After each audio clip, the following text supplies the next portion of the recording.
I'm sorry, please forgive me, thank you, I love you. Most powerful phrases in ho'oponopono. దీని ద్వారా మనం అద్భుతాలు సృష్టించవచ్చు.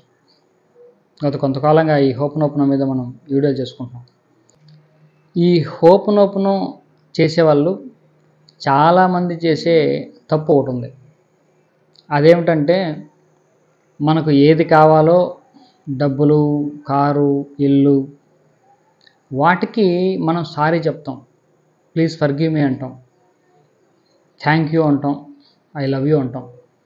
చాలామంది మన వీడియోస్ కింద కూడా I love you money, thank you money, I'm sorry money, please forgive money అని రాయడం, కామెంట్ చేయడం నేను చూస్తున్నాను.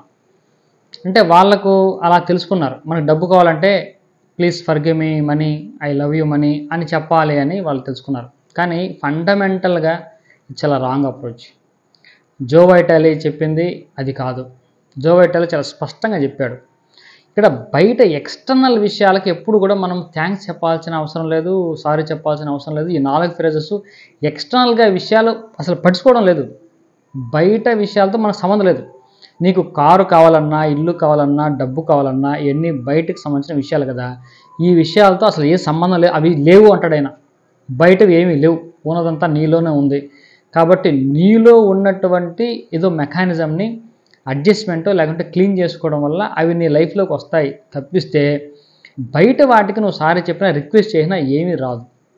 కాబట్టి భగవంతుణ్ణి వేడుకోవడం కూడా ఈ హోపనోపనో అంటే ఏం చెప్తాడు ఆయన, ఒక ఆల్మైటీకి, ఒక భగవంతుడికి, ఒక యూనివర్స్కి పిటిషన్ లాంటిదని చెప్తాడు. ఆ పిటిషన్లో కూడా తనను తాను హీల్ చేసుకోవడం, తనను తాను క్లీన్ చేసుకోవడమే కనబడుతుంది. కానీ తను డైరెక్ట్గా భగవంతుని కూడా మనం అడగట్లా. ఇది మనం గమనించాలి. ఇందులో ఏం జరుగుతుంది, మెకానిజం జరిగేది ఏంటని. లేకుంటే మామూలుగా గుడికెళ్ళి అడిగినట్లే ఉంటుంది కదా. ఇందులో ఉన్నటువంటి ఆ ప్రత్యేకత ఏమిటి అంటే మనము భగవంతుని అడుగుతున్నాం. దేన్ని అడుగుతున్నాం అంటే కోరికను అడగట్లా. నాకు కావాల్సింది రాకపోవడానికి నాలో కొన్ని బిలీఫ్స్, యాటిట్యూడ్స్, నా పర్సెప్షన్స్ నన్ను అడ్డుకుంటున్నాయి. నాకు అది రాకుండా చేస్తున్నా. ఇది నేను తెచ్చుకున్నదే. మళ్ళీ దీనికి పూర్తి బాధ్యత నేనే వహిస్తున్నాను. తెలిసో తెలియకో ఇవన్నీ నాకు వచ్చినాయి. కొన్ని అయితే నా పూర్వీకుల నుండి కూడా నాకు వచ్చినాయి. వాటిని కూడా క్షమించు, వాళ్ళని కూడా క్షమించు. ఇలా క్షమించమని వేడుకుంటూ భగవంతుని అర్థిస్తున్నాము. కాబట్టి ఎంతసేపు కూడా డాక్టర్ హ్యూలెన్ కూడా ఆ పేషెంట్స్ని హీల్ చేసినప్పుడు పేషెంట్స్ మొహం కూడా చూడలేదు. పేషెంట్స్ హీల్ అవ్వాలని ఆయన చేయలేదు. ఇది చాలా ముఖ్యం. అది వాళ్ళ హీల్ అవ్వాలని నేను చేయలే. ఈయన హీల్ చేసుకున్నాడు. సో వీళ్ళు నా జీవితంలోకి వచ్చారంటే నాలో ఉన్నటువంటి కొంత బ్లాక్స్ ఉన్నాయి, నాలో కొంత సమస్య ఉంది, నేను దాన్ని క్లీన్ చేసుకుంటున్నానని తను క్లీన్ చేసుకున్నాడు. వాళ్ళకి ఆ ఫలితం లభించింది. కాబట్టి మనకి ఏది కావాలన్నా కూడా బయట ఏమీ చేయలేము. బయట వ్యక్తులకు నువ్వు సారీ చెప్పాల్సిన అవసరం లేదు. బయట ఉన్న డబ్బుకి సారీ చెప్పాల్సిన అవసరం లేదు.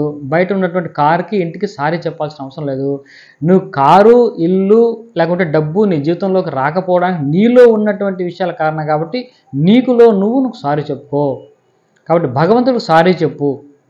అటువంటి ఆలోచనల వల్ల, అటువంటి ప్రోగ్రామ్స్ వల్ల నేను ఇలా వాటిని ఆపుకుంటున్నాను, బ్లాకేజెస్ నాలో ఉన్నాయి, కాబట్టి నన్ను క్షమించు, తెలిసో తెలియకో అలాంటి ఆలోచనలు చేశాను, అటువంటి నమ్మకాలు నాకు ఉన్నాయి అని ఆయన్ని క్షమించమని వేడుకోవాలి.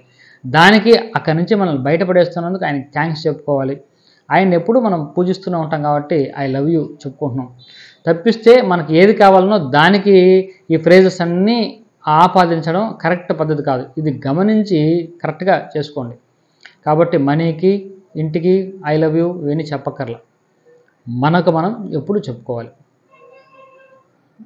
స్వస్తి.